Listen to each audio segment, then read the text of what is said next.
Good morning, everyone. Thank you so much for joining us on this Monday morning that is surprisingly not rainy, which seems to be pretty rare nowadays. But I appreciate you all taking this beautiful day to join us.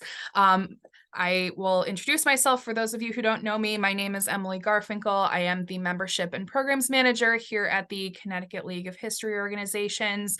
I am very excited to announce this program as we now have a new organization that we are working very closely with. So I'm happy to introduce the Connecticut Storytelling Center, who's going to provide an overview to you all today about the types of programs that they offer, how to get involved with them directly, and how they can directly help you and your organization, be it with oral histories or programming or storytelling opportunities. And I'll let them provide more information on that. Just as an overview with this, program will be pretty casual. We don't have any slides this time, so it'll be conversational. I encourage you all to participate. So I will let them do the talking, and we'll sort of be manning the chat and the questions for everyone. But we'll basically be providing an overview of what they can offer to you. And then it will be really a way for you to raise your hand and ask questions or drop questions in the chat if you have specific things that you would like to talk about with them. So I encourage you all to use the hand raising feature in Zoom. Otherwise, you can also like I said, you can put your questions in the chat and we will queue them up for Ann and some of our other storytellers here to answer for you. So this will be really kind of an informative and informal conversational type of program today. So I'm very excited to present to you Ann Shapiro, who is the Executive Director of the Connecticut Storytelling Center. They are located in New London, Connecticut. And this program will be really talking about how to bring storytelling and their work to your organization or your museum, and how they can help you with your needs or things that you might be looking for programmatically, or if there are things that you think they can better provide to you. It will really just be a great way to have that conversation and to get some ideas flowing. So again, I encourage all of you to participate and raise your hand, and I will let Ann and some of our other storytellers answer those questions for you. And I will mention as well that given history organizations being the vast plurality of our membership, they do offer significant programs and have storytellers with experience regarding history specific topics. So I'm sure there will be ample opportunities for you. So I think I've said enough on my end, but I will be here in the background just kind of manning the chat. And without further ado, I will pass it over to Ann Shapiro. Thank you, Ann. Thank you, Emily, for hosting this meeting. And it's nice to see so many people here. I just want to give you at first an overview of what the Connecticut Storytelling Center does. We've been around for 42 years, and yet some people say we are the best kept secret in Connecticut, which we don't like. So we have three main programs that we offer. Our largest program is our schools program, and we serve about 10,000 children every year going into classrooms, working with teachers to connect storytelling to the curriculum in many ways.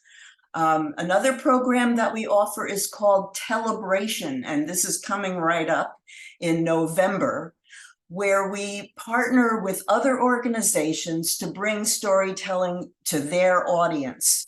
So in other words, if it's a library that wants us to tell stories to 3-year-olds, we will provide them with the right storyteller for that. If it's an historical society who wants someone to portray someone from history, we'll hook them up that way. So it's an interesting challenge for us to link the storytellers to those different organizations, but then we get to meet their audiences and share with them what storytelling can offer. The third program we offer is our festival, which is the last weekend in April. We've been doing this for 42 years. For the first 40, we were at Connecticut College, and that's where the festival was held. Now we are in downtown New London, and the festival is held in various locations downtown. Always at the festival for many years, we have had what we refer to as our history strand, so that if there are people who are particularly interested in history, they can go to those performances and workshops. We are looking to expand that aspect of what we do, which is part of the reason I wanted to talk to you today. We also have storytellers who will visit your organizations, not only during Telebration, but anytime. So we appear at museums and schools and libraries and community centers, churches, all sorts of places that we travel to. So the programs, the historical programs that we currently offer are like this. We offer workshops in which we help people research if they're interested in a certain thing about history. We have people who can help them learn how to do that research, where they can find resources. Followed up by, how do you then create a story from that information? Because storytelling can really help bring that history alive, rather than to just talk about names and dates and places, to put it in the form of a narrative, so that people are hooked into it and people get to know that person or that event or the things that made those things happen in an interesting way. And then there could be another workshop on, so once you've got your story, how do you perform it? How do you tell it? So those are sort of three aspects that can be each one gone into great depth or just a little poke at it. We also offer performances. So we have some people who will portray a certain person from history and tell the story as though they were that person. We have people who tell stories about historical events, and that can be done also in many different ways, from a one-person play to a simple storytelling, to telling it like you were there, to many different ways.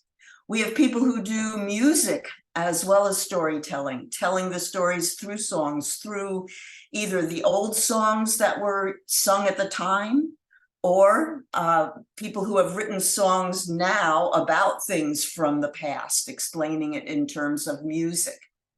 We have people who do Connecticut legends.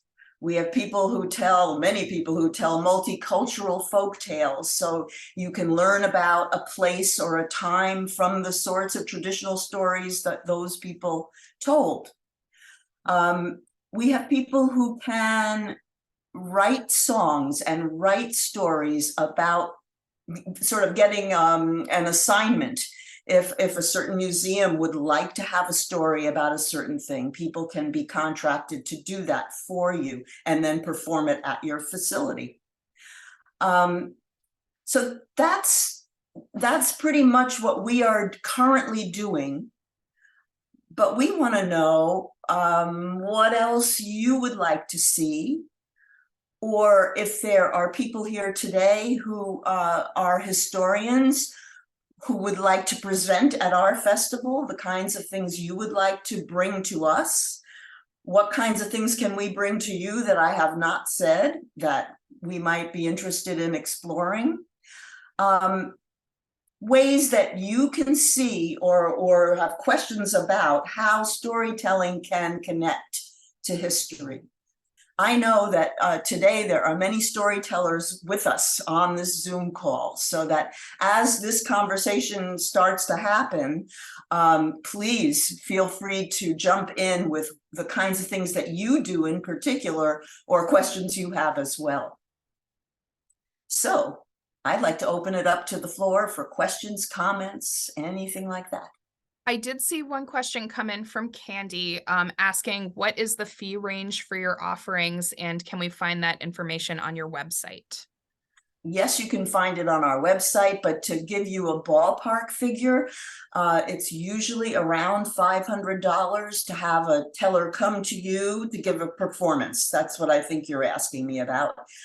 During Telebration, it's half price because Telebration is an opportunity for us to connect with new audiences, but it's also an opportunity for you to have a storyteller to try it out and pay half price, see how that goes.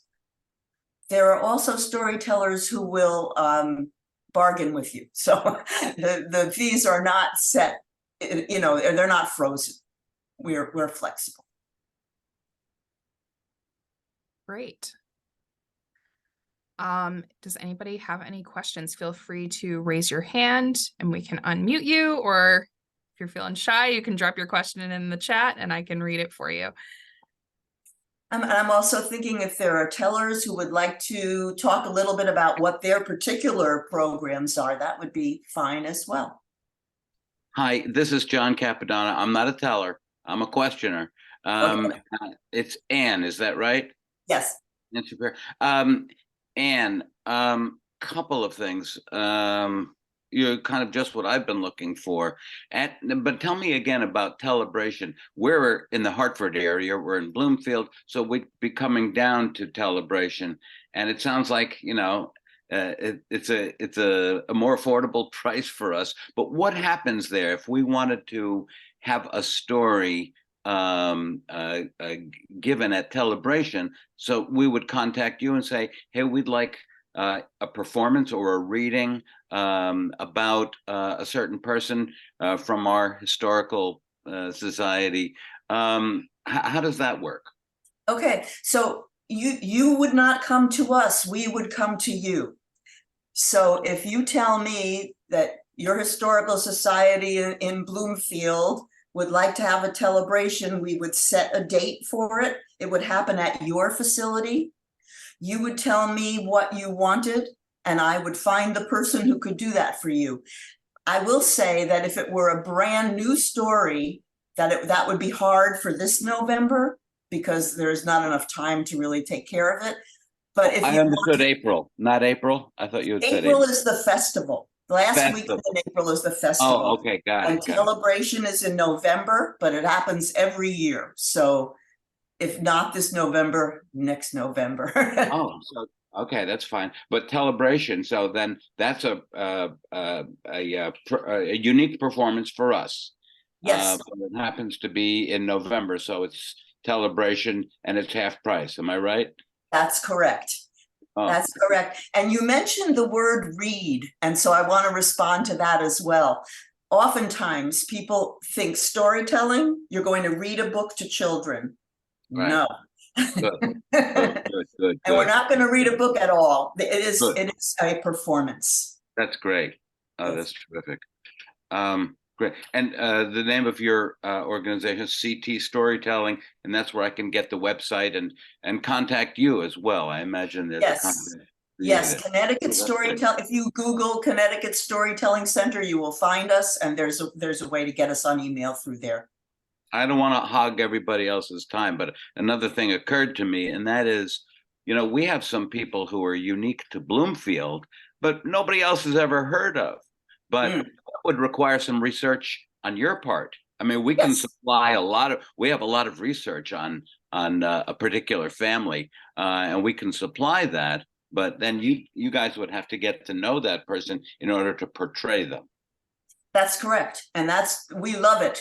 We would love it because if you provide the information, you've taken care of half of the battle for the storytellers. Then they can take that information and create the story from it. Oh, that's great. Hopefully COVID will be, we'll do live stuff instead of Zoom stuff by next November. Yes, good. Yes. Okay. Thanks so much. Thank you. All right. Thank you, John. I see that Nanette has her hand raised. If you want to unmute yourself. Hello. John asked a couple of things that I had. So we've done a lot of research on a particular family too there in Norwich. And and I think we've written a nice narrative about that story. So is this something maybe you could look at our writing and say, yeah, this is terrible, or give us some, Sure. or, Yes. because I think we've done a lot of the research. We have an old house, our historical society, and you know, for 400 years, we now know who lived there, every family, and so they've got some fun stories. Yes, yes. So certainly we could take your research and either create a story from it to perform it, or we also sometimes train docents who are going to be telling these stories as they show people various museums or homes or whatever, and to help them to tell the story in a more animated way, so that it is more interesting. But we know that you have the information, so that's great. And you have a bunch of costumes, is that right? You kind of have some ready-made colonial American costumes? Not necessarily. Some of the people who perform do wear period costumes, some do not. It depends on who your teller is. Okay. All right. And you mentioned workshops. So you have a workshop to teach us how to tell a story? I mean, many of our storytellers offer that. Yes, we offer it at our festival every year. We always have a class like that happens, but we can also come to you to offer those kind of classes. Okay, kind of one final. I think a lot of us are after grants, and we want a really good narrative so somebody will give us some money. And can you look at our narrative and say, yeah, this is terrible, or this is good? But it can't be good. Nobody's giving us money. We could help you with that. Yes, we do a lot of that sort of writing as well. And there's a fee for that too?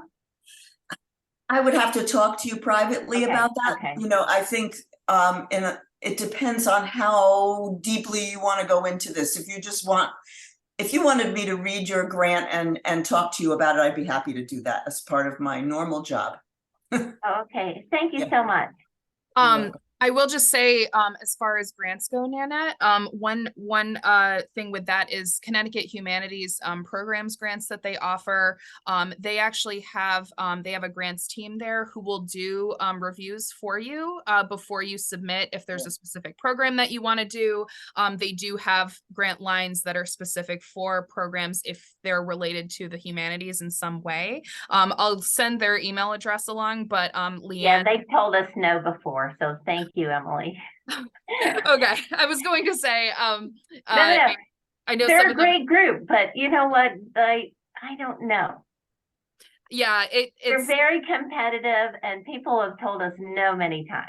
It can, some of their grant lines can be, but I do encourage you, if you haven't done so already, you may have, but if you reach out to Leanne and Becky there, they'll do a grant review for you prior to the submission of it. Okay, those are new names. Thank you, Leanne and Becky. Yeah, I'll send their contact information along, but they will talk you through. They actually have a staff now of people where their job and their role is to help people with grants. They'll do a grant review for you for no cost. And if you have an argument or a program idea that you want to put forward, they will tell you basically how to refine it so that their committee, they're not the decision makers, but their committee who does do that grant review process, what they're looking for.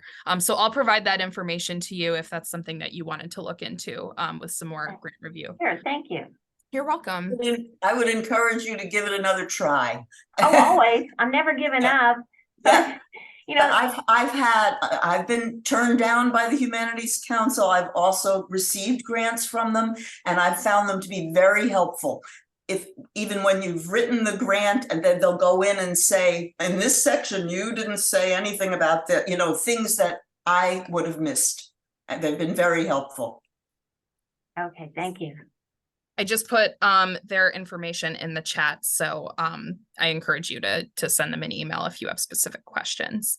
I'm just trying to go in the best order that I can, so my apologies, but just going through the questions that we have, I saw kind of high up in the chat from Tom asking, is there grant funding available for your services? I think we kind of touched on that a bit, but if you want to just Yeah. that. If you were interested in doing, let's say, a series of things, I would be glad to either help you write the grant, or I could write the grant to make it happen. So if it were just one single thing, that's a little harder. The other thing I was going to mention is sometimes with Telebration, if an organization couldn't afford $250 to have a storyteller come to do their Telebration, you can also work it so that you charge an admission fee, and then that would be the payment. Because part of our mission is to get storytelling out into various communities. We want to be there, so we can make it work. Excellent. I will go back. I see that Monica has her hand raised. If you want to unmute yourself. Thank you. The lady earlier had, I guess it's Nanette, had asked about costumes, and I'm sure that quite a few of us do. I have an entire closet filled with costumes, historical costumes, and so we use that for performances. I do a lot with the colonial period, the Ghost Ship of New Haven, and other, well, it's all part of a program called Our Founding Mothers, stories of women whose courage helped found this nation. But there are others for St. Patrick's Day. There's a wonderful story about an Irish pirate queen in the 15th century, and and other stories for around Italian Heritage Month in October. There's an evening with my grandparents, which are historical stories. So there are all different kinds of things, and I think that I, along with probably a lot of the people who are here on this call, can take the information that you've provided and add that dramatic twist that will really turn the information into a story. So I'm sure there are a lot of people on this call who can help you with that. I have a question. Monica, are you a performer yourself, or do you? Yes, I am. Yeah. Yes, Oh. those were some of the shows that that I do. Forever Ireland, with stories about the Irish pirate queen, and a World War II veteran whose gift of Blarney helped save his life during the war. And as I said, Our Founding Mothers, with stories about the female Paul Revere and all kinds. Things like that. Do you operate through the Connecticut Storytelling, or are you just on your own? Absolutely, through the Storytelling Center. I do things on my own, but since the Storytelling Center put this together, I would encourage you to go through them to find me. Yeah, sure. That's great. Great. Well, thank you, Monica. I'll go back to the chat just to get some more questions. I see that Candy asked, how many tellers do we have on our roster? I saw that Sarah graciously sent a directory of our tellers, but if you want to answer that, Ann. Well, one of my questions for the group was, would it be helpful if we have a directory of storytellers, and basically those are people who have chosen to pay to have an ad put on our website. So it's a little bit different than what I'm thinking now. Is it might be good to have a separate section of just people who are interested in telling historical stories. I think that might be helpful to everyone. Just as a service, there would be no charge. We would just gather those people and have descriptions of each one listed there. That'd be great. Yeah. Awesome. Great. I see then oh well I see Bobby has her hand raised. Bobby, if you want to unmute yourself. Morning, everybody. I just want to say that I am a member of the Storytelling Center, and it has been one of the wonderful things about my life. I am obviously a seasoned citizen. One of the programs that I have put together, my specialty, I love telling Jewish stories, but I also tell personal stories. And one of the programs that I have put together is a PowerPoint presentation on the history of storytelling, which goes all the way back to the caves in Les Chavaux, France, and brings it all the way up to the modern time with personal stories like the moth. And that's been very successful. And I've done it virtually, and I've also done it in person, which I much prefer. So I just wanted to mention that. I also do other kinds of stories, not so much historical, but more personal stories where I am involved in whatever topic. This weekend at our synagogue, we are doing a Torah story slam, where we are, five of us are each telling a story about one of the books, the 5 books of the Torah. I am Numbers, and I'm looking forward to that. Right. That's great. Bobby made me think of another thing that we have done in the past, which is sometimes there have been libraries who have gotten together adults from a certain town who have personal stories, but they also fit into history. Like, I remember the hurricane of 30, whatever it was, 38, or I remember when, the town high school burned down and what we all did then.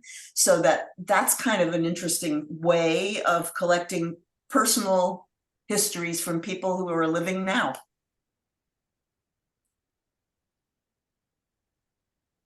Great. I see that Arnie has his hand raised, and then after Arnie, I'm going to go back to the chat. So if you want to unmute yourself, Arnie. Yeah, I just wanted to follow up on what Ann said. I actually did one of an event like she was talking about back in, it was a sort of unusual celebration. So it was not quite a year ago. It was in Westbrook, at the public library in Westbrook. And not knowing anything really in particular about the history of Westbrook or the lower Connecticut Valley, I was a little hesitant about even taking on the job, but I wound up saying, what the heck, so what if it doesn't go well? And I was actually quite surprised. We had a rather small group, tended to tilt older, and I could not shut them up. I mean, not that I tried, but I couldn't have shut, and boy, I learned a lot about people driving cattle across the Connecticut, to swim across the Connecticut River to an island in the river where they spent the summer, and then taking them back and herding them for 2 miles along the roads of Westbrook to the farm where they originally came from. I learned that the lower Connecticut Valley, actually, before the Catskills got rolling, was a center for resorts that were open to Jewish people at a time when many, some resorts that were open and friendly to Jewish people at a time when many resorts in other areas were not. And boy, they just talked and talked and talked. Obviously, there's limits to this, because the further back, any of them could go was the 1940s. That was as far back as any of them remembered. But I was actually quite surprised at the level of interest and willingness to talk and share these stories. Surprised in a positive way. So thanks. Great. Thank you, Arnie. Did you have a follow-up to that, Sarah? No, I was gonna just I wanted to just say a few things that weren't a follow-up. Is that okay? Yeah, that's fine. So I wanted some people have been I'm another of the storytellers who are attending, so I want to just give a quick I work in traditional folk tales of cultures around the world, and I have a program of Connecticut legends that I've done. I saw in the chat someone asked about people going to college classes, and I've done that a fair bit, as have many others, both to go and talk about how to craft a story and also do a program that fits in with whatever the focus of the course is. I just wanted to also describe that there's a storyteller who no longer lives in state, but her name was Catherine Conant, and she devised a really exciting program where she trained fourth graders in the art of interviewing seasoned individuals, as Bobby said, but this was specifically, it was a while ago, it was veterans of World War II, and but the result ultimately was a book of the stories that these men shared with these young people, and it was done with a lot of care because, of course, it would need to be. One of my favorite things that she had them do was have the men share photos of themselves at age 10, and the kids were age 10, and so that was really helped to humanize these older men, and that really they were exchanging letters back and forth before they first did the interviewing. So I thought that was such an extraordinary project, and I wanted to offer that as something for people to consider. Great. Thank you so much, Sarah. Just going down the chat here, it sounds like Sarah touched on Elisa's question. If the Storytelling Center has ever done a program with college students, are there other ones that you want to highlight, Anne? No, we mostly get asked to do young children and older adults, but we are open to storytelling with anyone. Great. Fantastic. Just going down the chat, I saw that Louisa asked when the Storytelling Festival is, but Sarah answered that it's always the last weekend in April, which is great. Let me see. Oh, we got a really strong conversation going on in the chat, which is great. And just so everyone knows, I will save the chat so you can feel free to review it later. I see Nanette asks later on, do you have a story or narrative in print to show a sample of your work, or do you just do oral storytelling? Oral storytelling, yes. Great. Excellent. I want to say that there may be storytellers who have information more about what they do, what their story is about, rather than the whole script of the whole story, so that if people were interested in a certain thing, we could let you know about it in writing.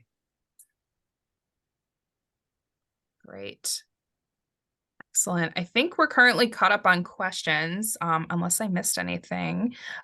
So if anybody wants to raise their hand or drop more questions in the chat, I see Sarah's raising her hand.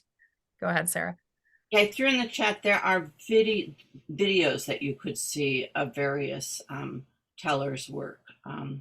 So although you couldn't read the stories, you could actually see people telling the stories, or they may not tell the story that is perfect for your organization, but you can get a feeling for the style of that person. And where was that, Sarah? Where would the videos be? Sometimes you don't have any on the web, on the Connecticut website? Not the historical stories, but I think that's a good idea, that we should do like little snippets of stories so people get a feel for them, along with that directory idea. I like that. For example, on my my personal website, I have video on the website, and probably a number of other tellers do as well. You could probably also search YouTube and see what comes up. Thank you. Great. I see Louisa has her hand raised. Go ahead and unmute yourself. Okay, great. Sarah, I just wanted to say I love the idea of the 10-year-old photographs. Excellent. And it made me think of another idea that I'd heard about a long time ago, that was used like in a memory center for, elderly people that are maybe have dementia or what have you. And it's where you bring in a tray of different items. It could be a seashell, it could be a watch, it could be all different things. And it made me think that, and then the person would pick up the item and it would kind of jog a memory and they would tell a story about the item. And it made me think that that's actually a good thing to also use with children too, having been a former elementary school teacher myself. So I loved that idea, and it just brought me to another idea of, using a historical artifact or any type of an object in everyday life and creating a story around that object of, what did this person use this item for, right? So thank you for that idea. It made me think. Great. Thank you, Louisa.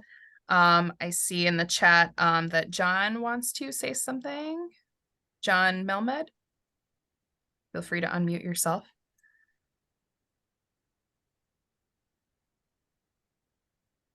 Unmute yourself, John.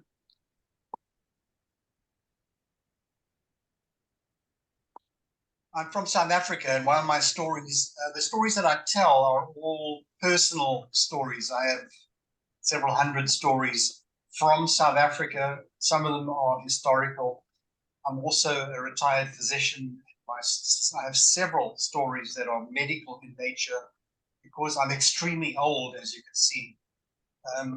Many of my stories date back to when I first became a doctor 50 years ago. So in that sense, some of my medical stories are historical. I also have several spiritual stories. I don't know if that would qualify for historical stories, but these spiritual stories are based on actual experience, spiritual experiences that I've had during the course of my life.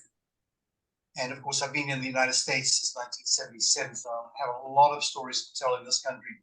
And one thing I will tell you is a lot of my stories are based on humor. I just use a tremendous amount of humor because I feel that is what really gets people listening, is what's he going to say next. So I like doing that in virtually all of my stories. Some of the stories are rather serious, such as some of the political stories from South Africa, and not that much humor. That's what I have to bring to the table. And I want to thank Ann and the Connecticut Storytelling Center for putting this wonderful program on. Thank you, Ann. Great. Thank you so much, John. Perfect. I see some people in the chat talking about some of the programs that they can offer, which is fantastic. I think we're caught up with questions right now. Oh, Bobby, you're raising your hand. Feel free to unmute yourself. I just thought that I would bring this up if it might be of interest to anyone. During calibration, my husband and I have opened our home and had people come, and before we moved into a retirement community, we had a large area, and we had 50 people who came, and we asked them to make a donation to pay something. But it was a wonderful way of introducing the art of storytelling. And so if any of you are interested in doing something like that, that is certainly something that Ann could, help you with. It's been very successful. I still have people stopping me and saying, "Oh, why did you move? I missed the stories." And we had wonderful storytellers, several of whom are on this call right now. Can I just ask, Bobby, what you mentioned was opening your home and then having a gathering of then 50 people, and you told them about the organization, or you told them about storytelling in general? Please explain that to me. We just told stories. We invited someone from the Connecticut Storytelling Center who were storytellers. We had some wonderful tellers, And because I had this need to be up in front of people, I also told some stories. So that was basically the format. It was just to introduce people to storytelling. Great, thank you. Bobby, wouldn't you say that you also mentioned the Connecticut Storytelling Center and Telebration when you did it? I'm sorry, what? Did you also mention the Connecticut Storytelling Center? Absolutely. Part of Absolutely, because Celebration is really it's a fundraiser for the Storytelling Center, and it was important to let people know that that's what the money that they paid was going toward. But on that level, and even on a deeper level, it introduced a lot of people to the art of storytelling and the joy of storytelling.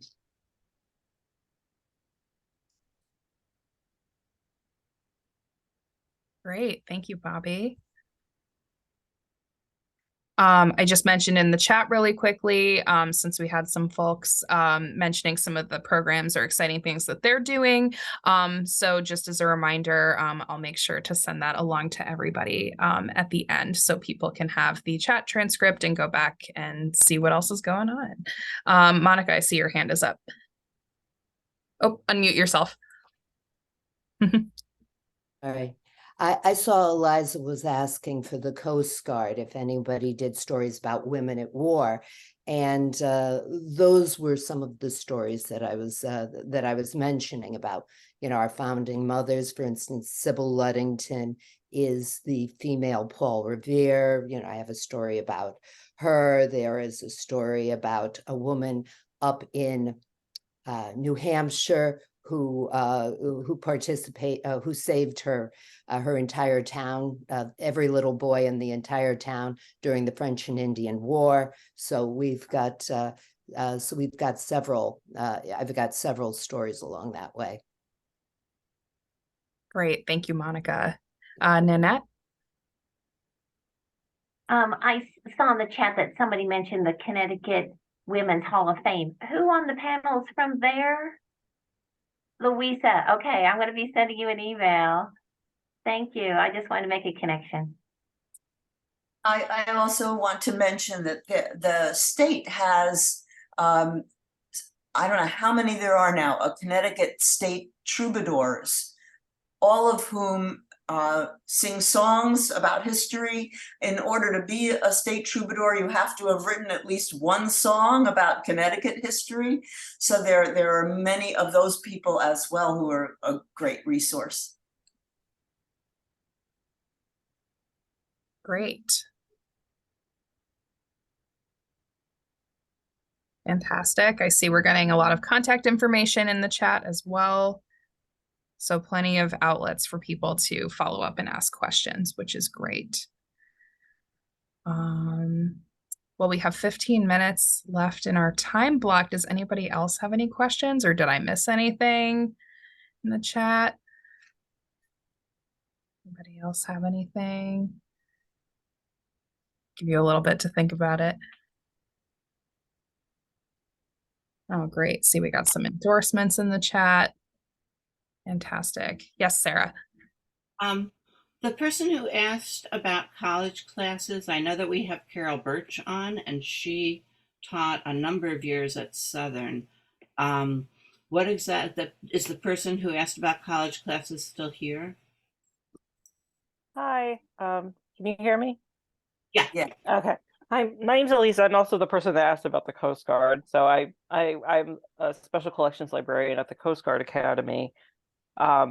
And I just, we do have a program every year called Leaders of Character, where the cadets actually do some storytelling about various, people that exemplified leadership in the Coast Guard. And I'm trying to think of ways to kind of combine all things. But we also have a creative writing creative writing club. So I was thinking maybe that would be a good thing. I just think there's a lot of interest, but I'm just kind of brainstorming right now. So Even though we're a STEM school, there is still an interest in the humanities, and I think it's more of a creative outlet for them because their work is so technical most of the time. So, this creative writing club is very strong at the academy, and I just think they would really like for someone to either come in and do a workshop or even just listen to stories too. So that's where I'm at.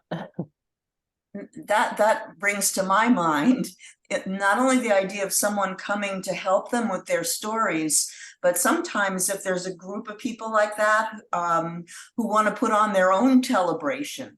So the Coast Guard folks themselves are going to be the storytellers, and we open it up to the public so that they can hear the stories. That's a wonderful idea. I think they would really be interested in that. Thank you. Arnie, could you describe what you do at the Institute Library?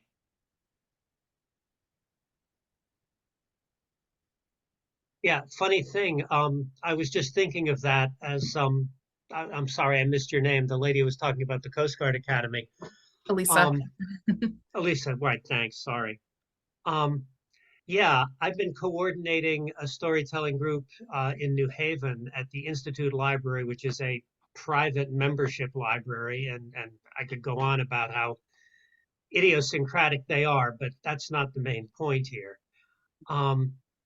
But since 2014, we've been offering a set of storytelling workshops which lead up to a celebration, which is offered usually in November, though we're cheating a little bit and having it this year at the end of October.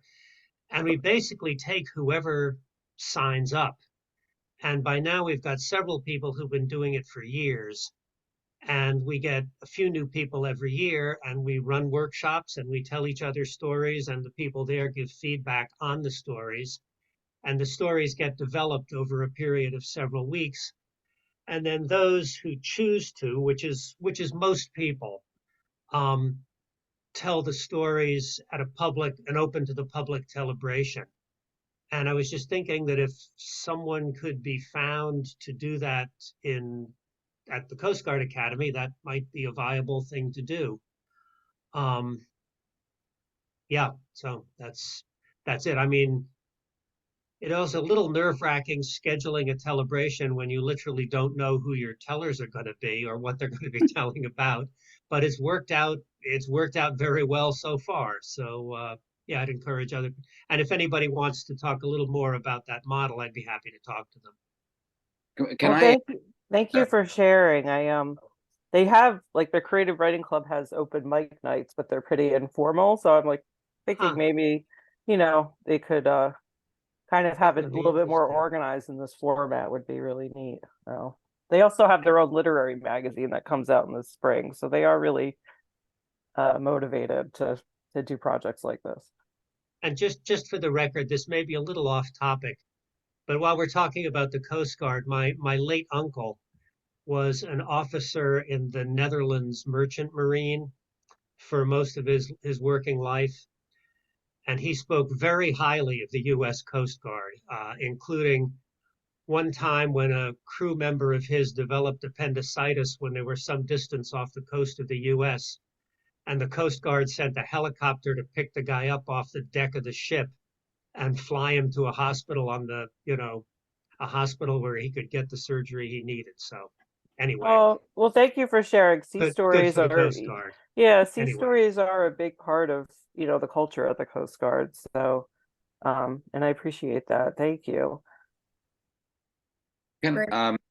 Yes, John.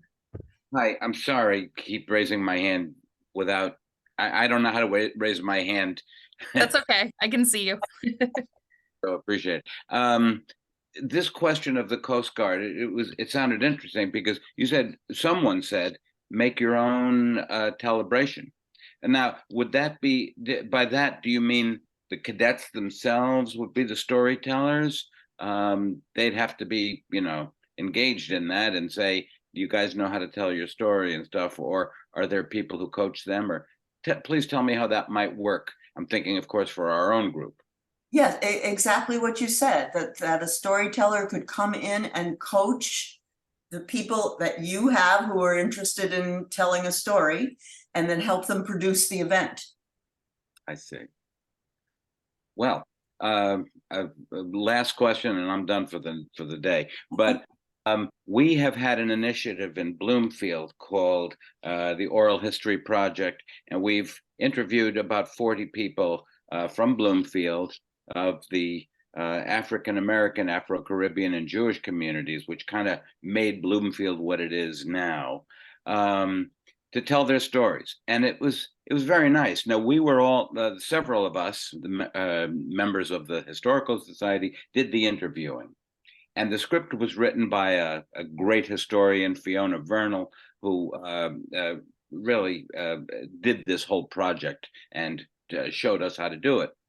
I'm wondering how I'd like to bring some of those stories in an interesting, tellable way. That's why I think that a nice story could be created from this script that was read and stuff by several of the storytellers. Would you be available or interested in reviewing some of those interviews and saying, hey, this is how you might want to present it? Or, Sure. Yeah? Yeah. Great. Thank you so much. Thank you, John. I see, Bobby, you have your hand up. You want to unmute yourself? Just referring back to John, what you just said, I was part of a program several years ago where we asked 3 people who were born at different times and who grew up in Bloomfield. And each one of them told a story about growing up in Bloomfield at the time, that they were born. And it was very diverse, and it was delightful, very funny. And so that might be something that, that you might pick up on. That's a good idea. I like that. Great. I see just really quickly in the chat, John Melmed is requesting if Arnie, if you want to give your contact information. Excellent. Great. And Sarah, you have your hand up. Yeah, John and I are buddies in telling a lot of stuff. And I wondered if you could talk for a minute about the Norwich touring, the history stop by, that kind of thing. Sure. I live in Norwich and am a member of the Norwich Historical Society. And they have walking tours of various historic places in Norwich that you can either take the walk live while you listen to, audio of what it is, or you can just visit the website and do it that way, virtually. My husband and I helped in recording the stories and helping to form the stories, with other storytellers helped us as well, so that if there's a project that's already ongoing, but you need help just forming it a little more, or whatever, that we're happy to do that sort of thing as well. Great. Excellent. I see. So we have about 5 minutes left. If there's any last points or questions that anybody has that they want to raise, feel free to raise your hand, drop it in the chat. Otherwise, we can always wrap up a little bit early, but I'll give people some time if they want to think about it. Again, thank you all for being so engaging in the chat. I see a lot of really good information, contact information. I will share that with all of you afterwards. Great. Well, I don't see any other questions yet. So unless there's a final call, I think we can probably conclude this a little bit early. Anne, is there anything you would like to wrap up with before we finish? If there are people here who have workshops that they offer that connect storytelling and history, let me know about what you're doing, because there are places in the festival that we need this sort of thing. So stay in touch. And Emily, thank you so much for handling all of this and gathering this wonderful group of people. Absolutely. Thank you so much for being willing to host this program with us. I will just say that here at the League, we want to hear from you if there are future programs that you would like to learn more about, or if there's something that someone or something that you'd like to connect with, please let me know. Everybody will receive an email from me afterwards with all of the information. So please feel free to reach out. If there's another program or follow up with the Storytelling Center, we can certainly host again in the coming months, and we can plan for future collaborations. So without further ado, I will stop the recording. Again, thank you all so much for being here. I think we had a really great conversation today, and it's great that we all got to be connected in one place, even be it virtually. Hopefully that can change very soon. But again, thank you all so much for being here. And this program upload will be available on our YouTube channel, as well as the Storytelling Center's YouTube channel as well. And thank you. And I hope you all have a great rest of your day. Thank you. Thank you all.